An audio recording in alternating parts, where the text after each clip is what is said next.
Fala pessoal, sejam bem-vindos ao canal Estudando Física. A aula de hoje será sobre a propagação retilínea da luz e suas consequências. Todos atentos que a aula já vai começar.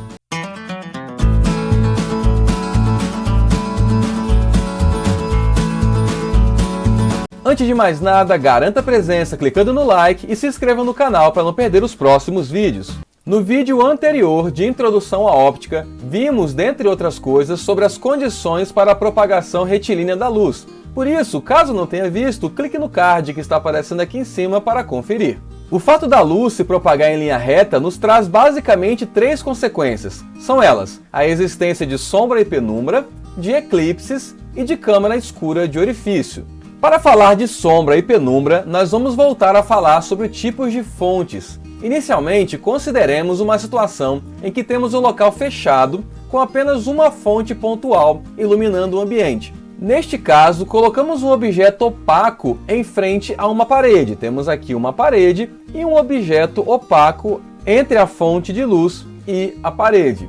Essa fonte está emitindo luz para todas as direções, mas vamos nos concentrar no que acontece do lado direito dela. Todos os raios de luz que estiverem entre esses dois vão atingir o objeto e, portanto, não chegarão até a parede. Todos os raios que estiverem acima desse ou abaixo desse vão conseguir atingir a parede. Logo, teremos aqui uma região que foi iluminada e aqui uma região com ausência de luz, uma região não iluminada. Ela é o que nós chamamos de sombra, e aqui na parede nós temos a sombra projetada. No caso de uma fonte extensa ou de várias fontes pontuais, teremos uma situação um pouco diferente. A questão da fonte extensa é que, como as dimensões dela não podem ser desprezadas, raios de luz que saírem da parte de baixo da fonte, por exemplo, atingirão regiões diferentes de raios que saírem da parte de cima da fonte. E de fato, só precisamos analisar os raios que saem dos extremos da fonte, pois os demais estarão entre esses. Fazendo então a mesma análise que fizemos para a fonte pontual, vamos pegar dois raios saindo da parte de cima da fonte e passando pelos extremos do objeto. Então todo raio que estiver acima deste raio aqui, saindo da parte de cima da fonte, vai conseguir atingir a parede.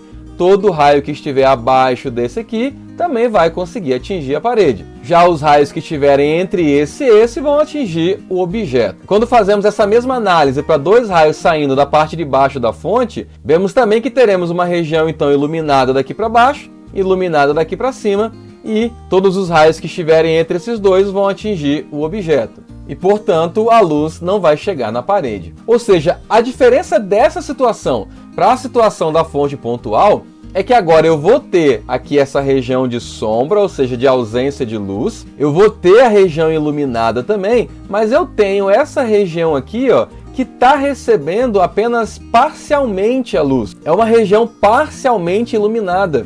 Por isso, toda essa região é chamada de penumbra. E aqui nós temos a penumbra projetada. Observe que essa parte aqui vai receber luz da parte de baixo da fonte, mas não consegue receber luz da parte de cima. Por isso que ela é parcialmente iluminada, a mesma ideia aqui em toda essa região. Ou seja, a penumbra é aquela região em que parte da luz ambiente alcança e parte não. Fica, portanto, uma região iluminada, mas não tão iluminada como outras. Basta aproximar sua mão de uma mesa, por exemplo, com a palma para baixo, tendo luz ambiente, e observar a região escura que se forma na mesa. Afastando a mão, veremos que essa região vai ficando mais clara. Essa é a penumbra.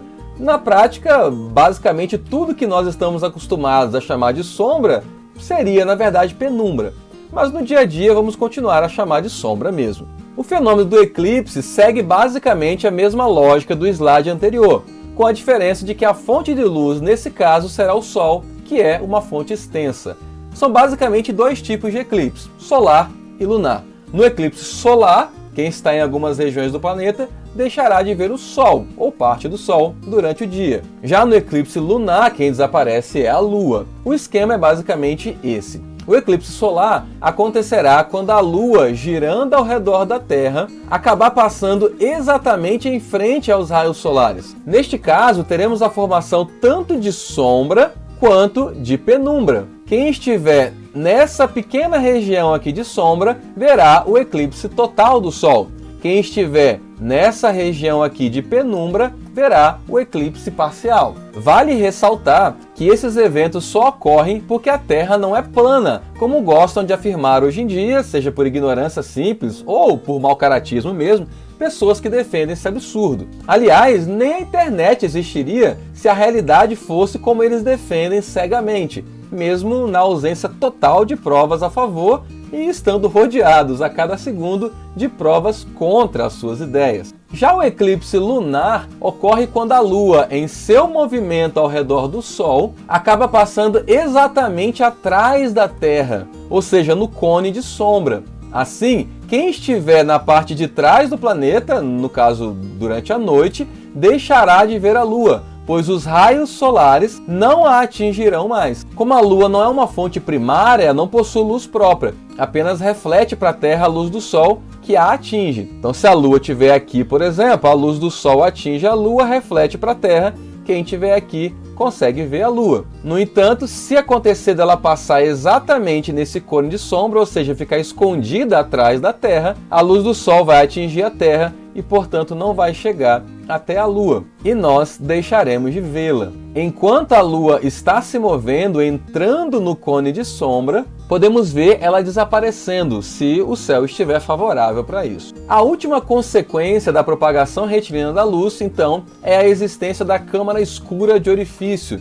Ela consiste basicamente de uma caixa com um pequeno orifício através do qual a luz poderá entrar. Dessa forma, a luz de um objeto que for colocado em frente à câmara somente conseguirá entrar na caixa através desse furo. Entretanto, sendo o objeto extenso, a luz que sai da parte de cima do objeto, aqui representado por uma vela, atingirá o fundo da caixa na parte de baixo aqui, já que a luz se movimenta em linha reta, e a luz que sai da parte de baixo vai atingir na parte de cima no fundo da caixa. Observe que eu estou chamando isso de objeto, ou seja, não se refere somente a fontes primárias, mesmo que a luz seja apenas refletida no objeto, vindo de outras fontes, passará por essa situação. Então, seja a luz própria ou uma luz refletida, a luz que for em direção à caixa e passar por esse objeto vai atingir aqui embaixo, e a que vier daqui de baixo vai atingir lá em cima. Ou seja, a informação da parte de cima do objeto está chegando aqui embaixo e a informação da parte de baixo está chegando aqui em cima. O detalhe interessante da câmara escura é que, resumindo bem o processo, se for colocado aqui dentro da caixa um filme fotográfico, temos basicamente o princípio de uma câmera fotográfica.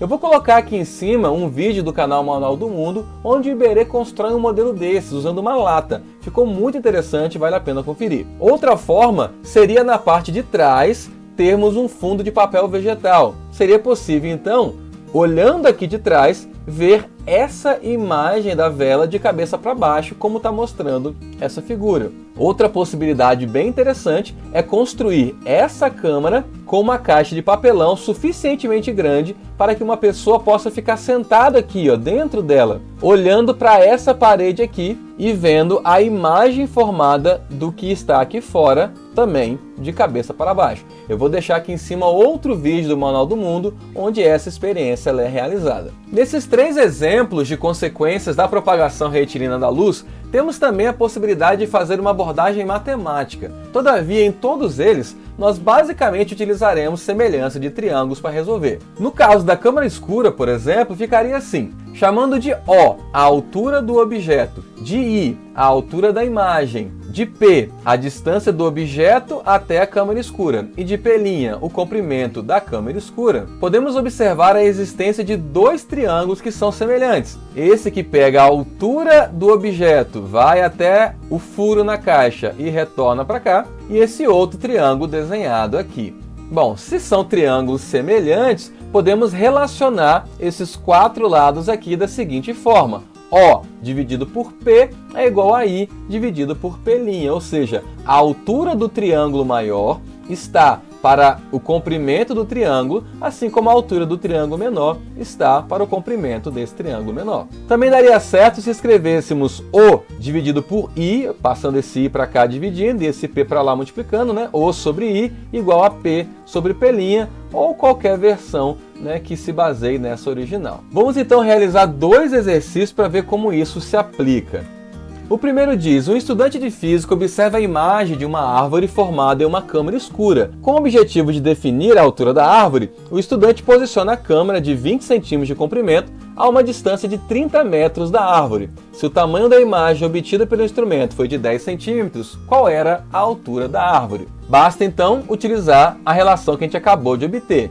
O dividido por P é igual a I dividido por P'. O é a altura da árvore, é o que eu estou querendo descobrir. P vai ser a distância da árvore à caixa, 30 metros. I é a altura da imagem, 10 centímetros. E P', o tamanho da câmera, de 20 centímetros. Ficamos então com O dividido por 30, aqui eu botei metros para poder enfatizar algo, igual a 10 centímetros dividido por 20 centímetros. Observe que nesse caso eu nem me preocupei em transformar unidades, por quê? Como tanto a altura da imagem como o tamanho da caixa estão em centímetros, eu vou poder cortar centímetro com centímetro e, portanto, a resposta estará em metros. Se o valor de cima aqui estivesse em metros ou numa outra unidade, eu teria que converter para que tivesse uma resposta coerente. Nesse caso, então, corto centímetro com centímetro, 10 dividido por 20 vai dar 0,5 e eu passo esse 30 metros para o outro lado, ficando, portanto, O igual a 0,5 vezes 30 metros, mantive aqui o metro só para poder enfatizar, e O, portanto, igual a 15 metros, né, que é a altura da árvore. O segundo exemplo vai falar sobre sombra, né, mas a gente vai ver que a resolução é exatamente a mesma. Um edifício iluminado pelos raios solares projeta uma sombra de comprimento de 72 metros. Simultaneamente, uma árvore de 2,5 metros de altura ao lado do edifício projeta uma sombra de 3 metros de comprimento. Qual é a altura do edifício? Aqui a gente vai usar o fato de que os raios solares que estão chegando aqui na Terra, ainda mais numa região pequena como essa, eles são paralelos. Ou seja, se eles são paralelos e considerando que tanto a árvore quanto o prédio estão na vertical, esses 2 triângulos aqui, esse e esse, também são semelhantes. Assim, eu posso escrever a relação a altura do prédio pelo tamanho da sombra igual à altura da árvore pelo tamanho da sombra dela. Ou seja, Hzão, que seria a altura do prédio, dividido por S maiúsculo, que é a sombra do prédio, igual a Hzinho, que é a altura da árvore, dividido por Szinho, que é a sombra da árvore. Não é nem necessário fazer essa adaptação, poderia ter mantido as outras letras também, não faz diferença. Substituindo os valores, então, ficamos com Hzão, que é a altura do prédio, dividido por 72, que é a sombra do prédio, igual a 2,5, que é a altura da árvore, dividido por 3, que é a sombra da árvore. Aqui, basicamente, eu tenho que multiplicar 2,5 por 72 e dividir por 3. No entanto, para facilitar, eu vou simplificar aqui, ó, fazendo 72 dividido por 3, isso vai dar 24. E aí eu jogo esse 24 multiplicando o 2,5. 2,5 vezes 24 vai dar 60 metros. O sinal já está batendo, então se ficou alguma dúvida sobre esse assunto, comente aqui embaixo. E quem chegou atrasado na aula, garanta a presença clicando no like e se inscreva no canal. Nos vemos na próxima semana. Até mais!